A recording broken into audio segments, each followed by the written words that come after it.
Dayana López. Daniel Vargas y Urín. Andrés Valdés. Andrés Valdés. ¿Cuál es tu nombre, chamo? Jesús Ramírez. Oh, chamo, ¿cuál es tu nombre? Cristian Morales. Cristian Morales. Juan Quintero. Tu nombre. Jorge Salcedo. Tu nombre, ¿cuál es tu nombre? ¿Cuál es tu nombre? Cristian Urbanés. Está bien. Muy bien, un gusto decirle bienvenido a Kennedy Bolívar, representante de la Junta Patriótica Estudiantil y Popular de Venezuela. Un placer tenerlo por aquí, señor. Gracias. Muy amable. Y tenemos en Venezuela a Juan José Molina, que es integrante de la Mesa de Unidad Democrática, exdiputado. Un gusto decirle buenas noches, señor. Sí, ¿cómo están? Muy buenas noches, aquí un placer estar con ustedes. Estoy aquí conectándome, no sé qué pasa con el internet. Pero no se preocupe que de última hora, como dice. No se preocupe que lo oímos con absoluta claridad. Vamos a compartir imágenes de lo que ha sido la represión en estas últimas jornadas y un ejemplo como este.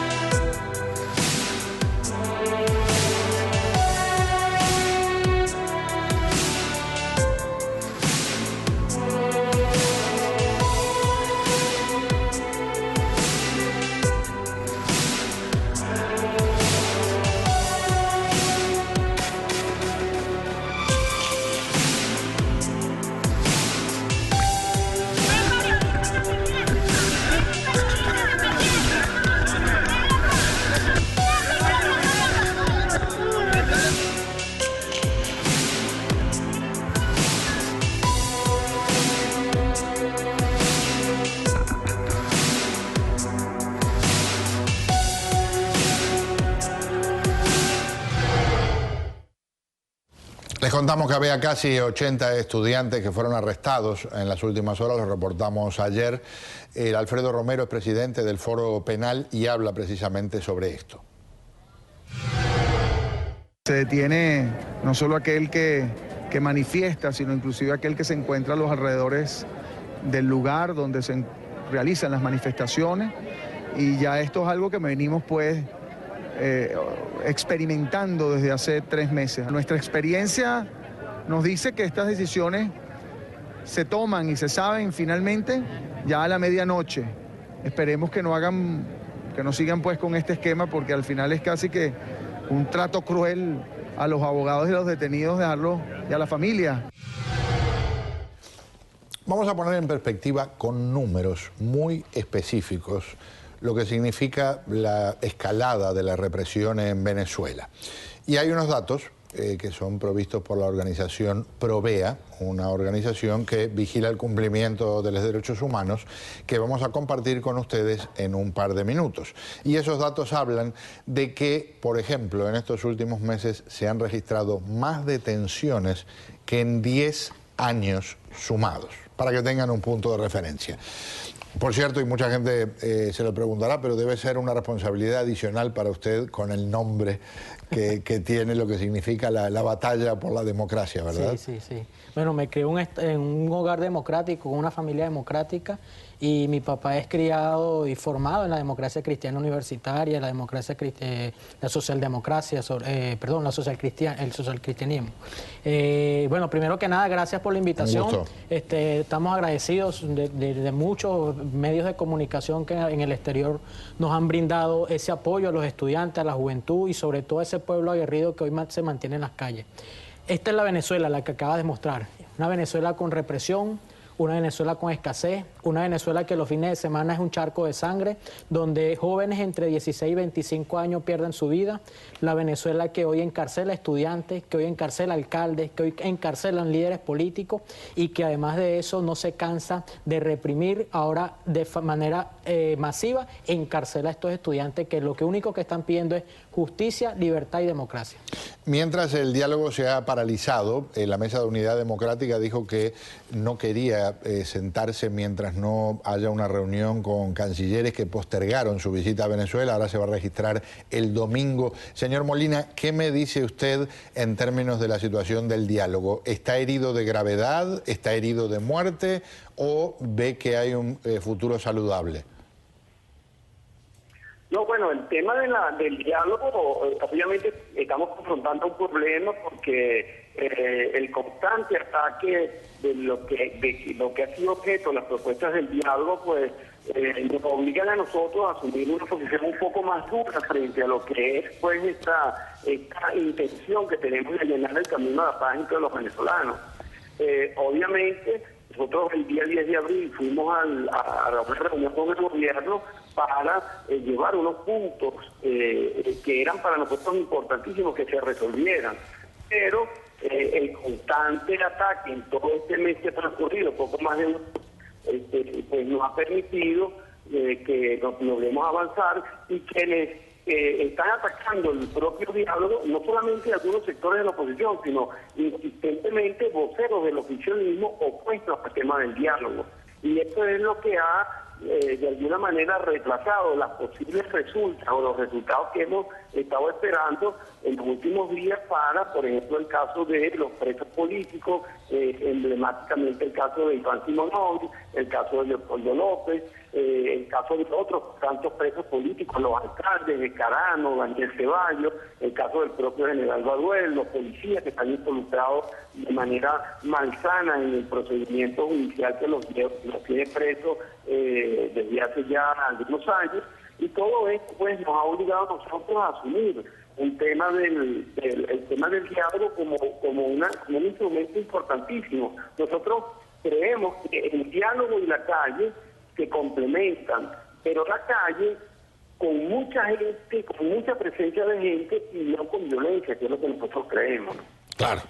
Le agrego a lo que dice el señor Molina, que es secretario general de Avanzada Progresista, los números que les mencionaba hace un instante, que ponen en perspectiva lo alucinante de lo que es esta avalancha de arrestos que se ha registrado en los últimos 4 meses. Fíjense, el récord hasta ahora para lo que habían sido arrestos en un año se había registrado entre octubre del 89 y septiembre del 90. 1.451. Después, cuando uno suma los arrestos en 11 años, en otras palabras, entre el 2002 y el 2013, hay 2.400 de estos arrestos. Fíjense en los últimos 4 meses. Y esto, aunque esta es una organización que respetamos, dicen algunas personas, se queda corto, podría haber sido incluso mayor. En 4 meses, más que en los 11 años previos, porque se sumaron 3.019 arrestos, por lo menos registrados por el Programa Venezolano de Educación y Acción en Derechos Humanos. ¿Qué le piensa del diálogo, Kennedy? El diálogo desde un principio iba a fracasar. Este es un gobierno que no quiere dialogar. E incluso, tanto teníamos razón quienes nos opusimos a un diálogo que no era franco, un diálogo que de verdaderamente no iba a buscar ninguna solución a los problemas del país. Siempre dijimos, ese diálogo iba a fracasar. Y siempre, ¿por qué iba a fracasar? Porque ni siquiera estaban representados quienes están en la calle hoy. La MUD no representa a los estudiantes, la MUD representa un sector de la población, de unos partidos políticos que allá hacen concertación dentro de la oposición en Venezuela, pero no representa a esa juventud que está en las calles. Entonces, hacía falta la juventud, allí no está la juventud representada a través de la Mesa de la Unidad Democrática, o los estudiantes, por ejemplo, que no están allí ningún actor estudiantil, no están los sindicatos, no están ninguno de los gremios, empezando por el gremio médico, el gremio profesoral, que también están llevando una crisis, es decir, y desde un principio iba a fracasar. ¿Por qué? Porque las exigencias que están en la calle no son las que se plantearon. Allí lo que se hizo fue convalidar, en cierto modo, algunas cosas que se venían haciendo. El tema, por ejemplo, de Leopoldo López preso y siendo un partido de la Mesa de la Unidad Democrática, en la primera exigencia que debió hacer la Mesa de la Unidad Democrática era exigir la liberación de un preso político como es Leopoldo López. Ellos lo plantearon, pero se sentaron a conversar antes que se tomara una decisión sobre el tema. Ellos plantearon la liberación de los presos políticos. Claro. Lo que pasa es que y no va a haber respuesta el inmediata. gobierno se rió de eso. No va a haber ni respuesta ni va a haber la solución a los problemas. Venezuela la única forma de que en Venezuela salgamos de una crisis es el cambio del sistema de gobierno y el cambio del sistema político venezolano. Es la única forma en la que nosotros creemos que Venezuela cambie. Señor Molina, hay quienes dicen, y esta es una posibilidad la que menciona nuestro invitado aquí en el estudio, también el gobierno ha quedado al descubierto en términos de que para quien lo dudara, ha quedado desnuda esa cara desagradable de un régimen que reprime y que no está interesado en hacer concesiones, que en la práctica es uno de los caminos necesarios para que un diálogo tenga fortaleza. ¿No alcanza con lo que ya se hizo en términos de desnudar al régimen? ¿No están cometiendo el error de tratar de seguir confiando en que va a cambiar un régimen que no ha mostrado necesidad de hacerlo? Bueno, en primer lugar nosotros creemos que, si bien es cierto, hay una necesidad imperiosa de cambiar el modelo que quiere imponer el gobierno.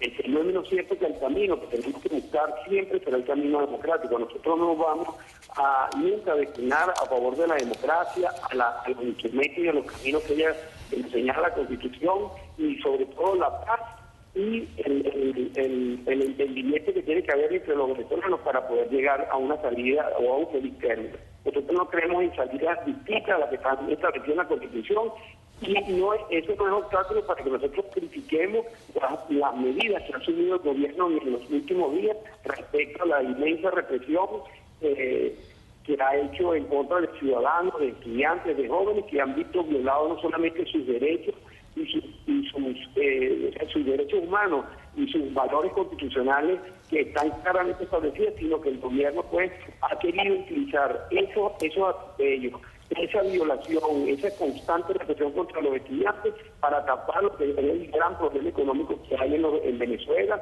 el alto costo de la vida, la inflación, la inseguridad y la inmensa corrupción que hoy en día está inmersa en el gobierno. Nosotros, como organizaciones políticas, estamos en la mesa de la unidad representando a la militancia, a quienes han sido, por ejemplo, 7 millones de electores que votaron en las últimas elecciones a favor de Enrique Capriles. Los partidos, las organizaciones políticas en la mesa de unidad representan a ese sector de la población venezolana. Obviamente entendemos que hay personas que no reconocen ese trabajo que viene siendo la mesa, pero justamente lo estamos haciendo porque la sociedad venezolana en muchas de sus actuaciones también tiene diferencias, y esas diferencias hacen que no haya ningún tipo de encuentro para solucionar los problemas, y nosotros creemos que es a través del diálogo las organizaciones políticas que hemos sido reconocidas no solamente por los electores del país, sino por el propio gobierno como oposición democrática venezolana. Nosotros creemos, sin arrogarnos ningún tipo de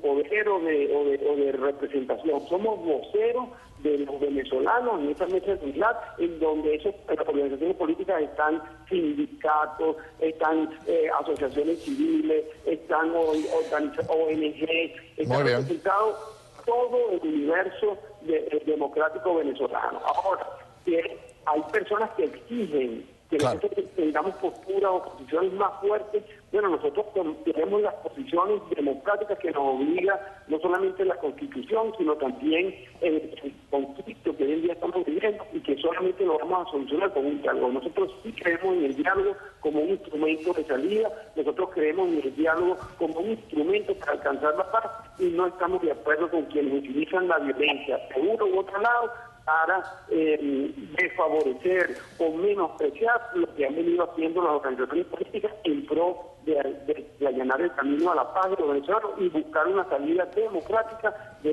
este gobierno y de este conflicto. Muy bien, muchísimas gracias, señor Molina, muy amable, lo mejor para usted. El señor Juan José Molina, secretario general de Avanzada Progresista, integrante de la Mesa de Unidad Democrática. Mientras, aparece otra vez un general que ha sido muy rebelde y que ha desafiado al régimen, el general Vladimir Padrino. Anuncio, en este momento, por instrucciones de mi comandante en jefe, estamos preparando una operación especial en este sector, en todo el sector de Guanarito, de Guarumito, en La Fría, Orope, en todo ese eje en donde bandas delincuenciales, bandas criminales que pasan de un lado hacia otro, bueno, quieren hacer de estos territorios liberados. No lo vamos a permitir. Yo quiero entrar en materia de lo que hemos incautado en estos últimos 10, 12, 15 días de la segunda fase de la ofensiva económica. Y, por ejemplo, quiero mostrarle aquí a mi derecha cómo tenemos acá materiales, productos y medicamentos de uso veterinario, ¿verdad? Con un total de 6 toneladas en estos, repito, últimos 15 días cuando se inició la segunda fase de la ofensiva económica. El general rebelde es el general Vivas, que no es este. El general Vivas no está de acuerdo con que estén decomisando lo que sea de material veterinario o de las cosas que ahora el régimen insiste en establecer son saludables para una economía que se está deteriorando de una forma aterradora. Por cierto, también hay una oportunidad para mirarlo desde el ángulo humorístico y hay un nuevo capítulo de esos dibujitos de la isla presidencial.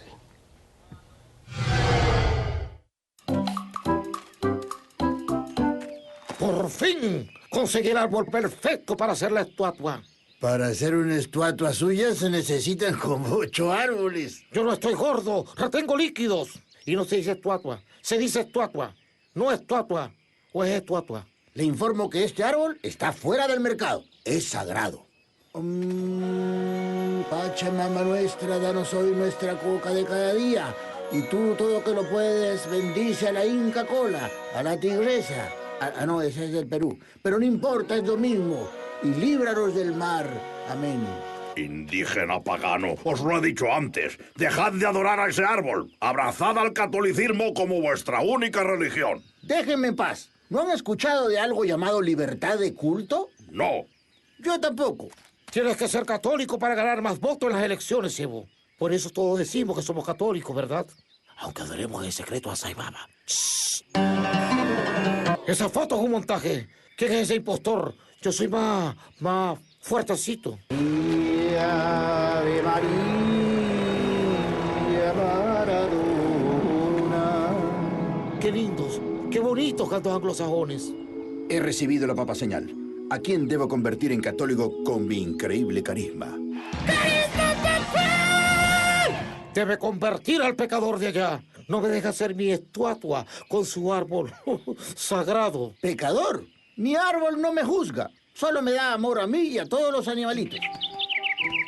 Sí, eso es muy bonito y todo, pero ¿puede realmente ese árbol cubrir todas sus necesidades espirituales?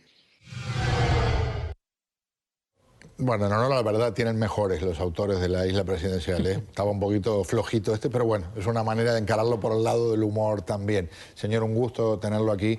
Gracias. Seguiremos conversando en los próximos días. Muy amable. Claro que sí. Señorito.